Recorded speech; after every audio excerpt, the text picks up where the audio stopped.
Oh my gosh, why are you so bright? Why are you so bright, son? Oh, this is horrible. I am here today to show you guys something really quick, why I do not actually like to shoot an S-Log2, but sometimes I do. So I don't recommend it for the new user, but if you want to push your game up to the next level and get some dynamic range, I got some great footage of some awesome Corvettes.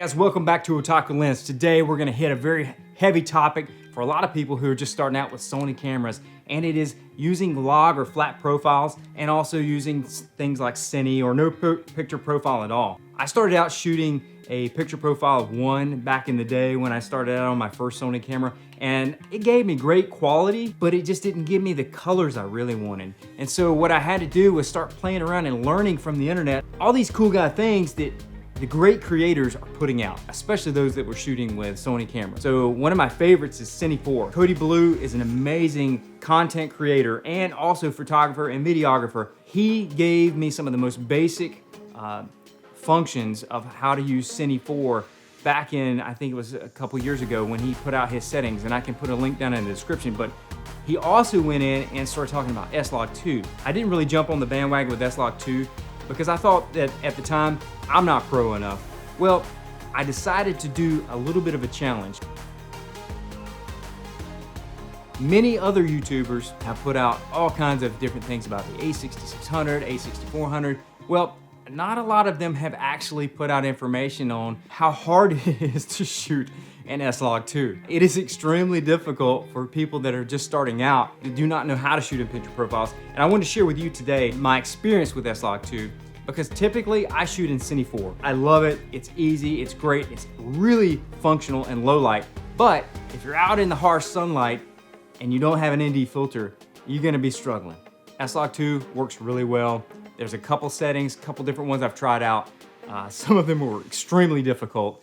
Some of them made the footage look really purple or magenta.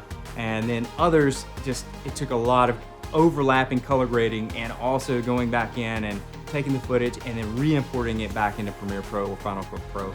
It was not that easy to do. I got a lot of great footage for some classic Corvettes in Sonoy, Georgia, where most of you might know that's where a lot of the Walking Dead filming has been over the last couple years, and they have a museum and all that cool stuff. And I wanted to go out and check that out, but I just happened to come up on a car show, and bam! There was some amazing Corvettes there. I could not help myself. So I had my a7III with me. I had no gimbal. I had no ND filter. It was bright. I was sweating intensely. And so I said, you know, I'm gonna use S-Log2. And I'm gonna take my settings that I have in my S-Log2 profile, and I'm gonna get some great footage. Didn't even try to shoot it in Cine 4. Lo and behold, I turned out with some great footage. Everything was shot handheld. I only had my monopod with me just to give a little bit of stabilization. In every camera I have a small rig, so there's a couple of connection points that you can add things, but usually I just have my monopod with me. And so right now we're gonna take a quick look and dive into what the footage looked like coming out of the camera raw and what it looked like after I threw some color grade into it, shooting it and looking at it in raw and being like, oh my God, that is horrible. If you don't know what S-Log2 is, it's a very, very flat profile, minimal distortion of highlights and shadows. So the only thing that I suggest is that if you're gonna shoot in that, pay close attention to this video and you can see a couple things that might help you out. So right off the bat, I have this awesome shot of this beautiful Corvette, and everything's just very smooth motion, but it was really bright. And you can see, especially here on this white one, The highlights are just rolling up really high. All of this is shot in S-Log2, and yes, it is bright out there. So we're gonna go right into the next, and it's right here on this red Corvette. Man, it's looking great.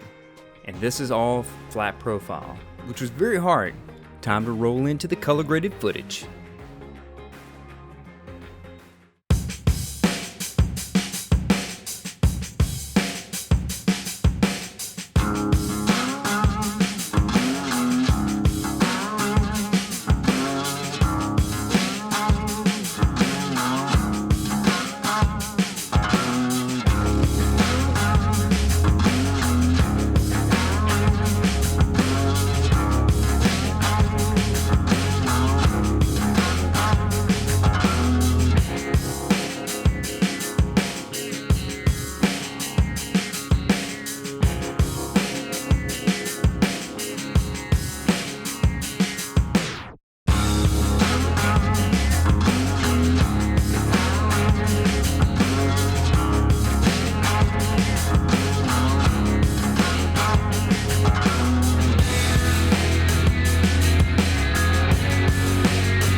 Yes, that was some amazing footage that I had a lot of fun with. Hope you guys enjoyed it. Huge Corvette fan. I really think that those classic Corvettes and all the other cars that were out there were amazing. I ran between 800 and 1600 on my ISO. That kept me in the +2, which is the 2 stops over norm for an S-Log. But the key thing that I always have to remember is that I go in and change my black gamma and I crush it down. I try and use narrow because I hate it when I'm in post trying to do some color grading and I just keep getting all this digital noise in the black. Everything else will look great, but then the dark shadows will always have some kind of digital noise. And yes, this is me learning and shooting and trying to become more professional with that type of setting. All my CINE profiles, I got that down pat. If I ever have any ISO issues, I just throw in some neat video or some magic bullet and it pulls out those issues. All of that footage that you saw was shot in 120 frames per second. So the issue with shooting at 120 frames per second, especially in all of these Sony cameras, is that you lose a little bit of quality and it's 1080p. So I'm not getting what I normally would get when I shoot 24 frames per second and I shoot 60 frames per second because it's making it so that the ISO is gonna have to be bumped up or it's taking a little bit of the quality. But in the end, you get some super awesome slow motion. If I'm gonna shoot with 24 frames per second, especially with this, I'm gonna throw it on a gimbal. You got to be really steady with 24 frames per second because it's catching every little movement. And if you move just a little bit, it gets really jittery. I like to shoot with my shutter speed in all of my cameras, especially when I'm shooting at 24 frames per second, in at least 1/40th shutter speed because it gives me a very clean motion and a very clean motion blur. But especially if I'm using this, I'll put it in 1/40th shutter speed and I'll usually have my aperture at about f5.6 or f8, but if I'm static, I'll have it at f2.8 depending on the lens. It's extremely difficult if you don't know what you're doing. And the biggest thing is that I can recommend to you as a Sony enthusiast, if you're gonna get out there and maybe you know more about this than I do, that's okay, that's cool. I'm just sharing my experience because I'm your average guy. I started my business about a year ago. I've been using Sony cameras for about 4 years, but the thing is, picture profiles and trying to shoot cinematic video and video footage, it's different than just going, hey, look at me, I'm on a camera. It's a lot different because you have to look at your angles, you have to look at what you're doing, and you have to be able to think ahead on your movements. I hope you guys enjoyed this video. I hope you enjoyed those awesome cars. Check us out on Instagram, The Otaku Lens, and also on Facebook, The Otaku Lens. And if you want to hit me up on Twitter, dad_Otaku. Thanks for watching Otaku Lens. Don't forget to hit that subscribe button and turn on that bell for notifications. Catch you later.